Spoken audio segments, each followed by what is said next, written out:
Benjamin, a father of 3 to Jacob, Riley, and their newborn daughter Ingrid, was also a lucky husband to his very beautiful wife, Cassie. This is what many would say looked like a picture-perfect family. And in their eyes, they saw just that. Unfortunately for him, he was also a businessman. And like many businessmen, they were always on the clock, having little to no time for himself due to having to rush to every next meeting that cluttered their schedule. For Benjamin, it was no different. But with a stroke of luck and some talking to, he managed to open a full evening tomorrow on his calendar before having to hop onto another red-eye flight that very night. He could have taken the day off today, but he heard a storm was rolling on its way out. And after being away from his beloved family for weeks, he was over the moon to finally spend some quality time with them, even for just a little while.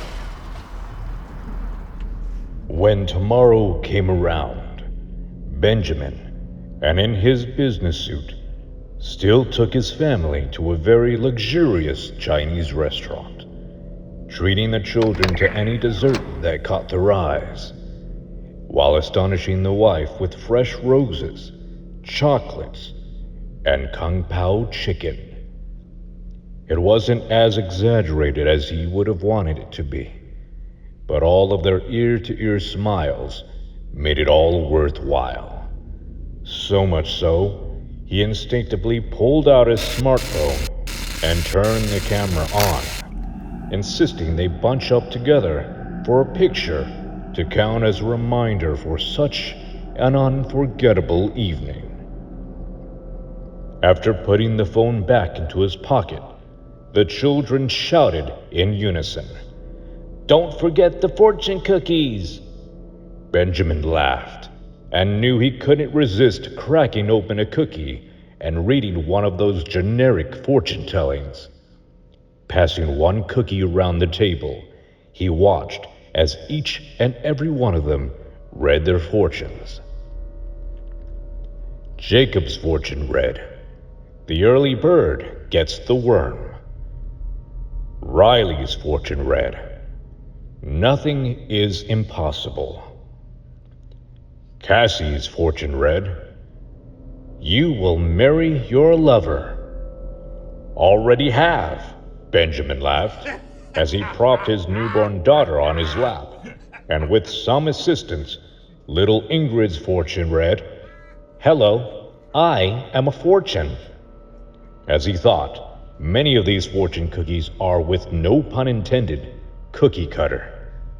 But as it came back around to Benjamin, he nonchalantly cracked open his fortune cookie, and at first glance he was shook.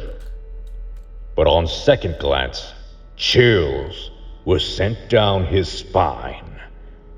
"Tonight you will die, but your loved ones will be smiling down at you."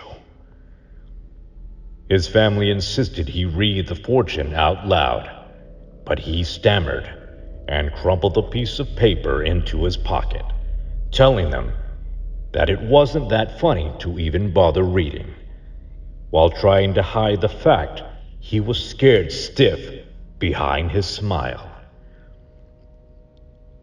As night was closing in and the restaurant bill was paid, Benjamin walked his family to their car and helped them in, even strapping young Ingrid into her car seat.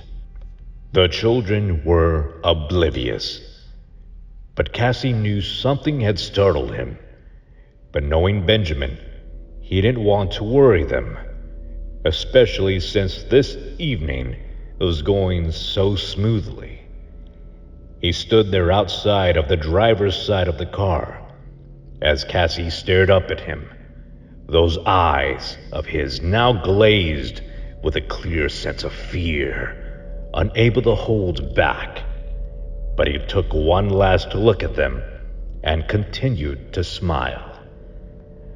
"Have a good night, and I will see you tomorrow," Benjamin told her, and watched as she drove out of the parking lot and back onto the road, making sure she safely left their drive back home. With urgency, he jumps back into his car like a bat out of hell and makes a quick phone call, canceling his flight for tonight. "I'll drive if I have to," he muttered, thinking to himself that he's diverted his impending doom, hurrying his way onto the road to make it to his meeting without taking a plane. Poor Benjamin. It's a good 10-hour drive to where he needed to go, but if he could prevent his fateful death in a horrible plane crash, he suspects a safe scenic cruise by the coast would suit him much better. But something wasn't right. The engine had somehow begun to putter, but that didn't sway Benjamin much. Little did he take into consideration that the storm they had the night before had wet the roads, making it a lot more dangerous to drive on, especially by the seaside. But of course, it wasn't the wet roads, nor his engine that caught him off guard. No, but a loose boulder the size of a freight container had come undone by yesterday's rain, began to roll down that steep cliff above him beside the highway before crashing headlong into poor Benjamin's car. As he was falling, all had played out in slow motion, but Benjamin's blood-curdling screams seemed to have trailed on forever, deafened by the crashing of ocean waves below him, realization hitting closer and closer to home. His wallet, cup of coffee, business documents, and even the crumpled fortune paper had flown out. But it was his smartphone that landed dead straight into his hand, almost deliberately, as his car and the said boulder began to both hurl over the cliffside railing. And as Benjamin made impact against the pitch-black chill of the sea, darkness swallowed him into the depths of the ocean floor, drowning and gasping every last breath. His cracked and frozen phone flickered on and off to the very last picture he took that evening, almost staring back at him hauntingly. The photo of a very picture-perfect family.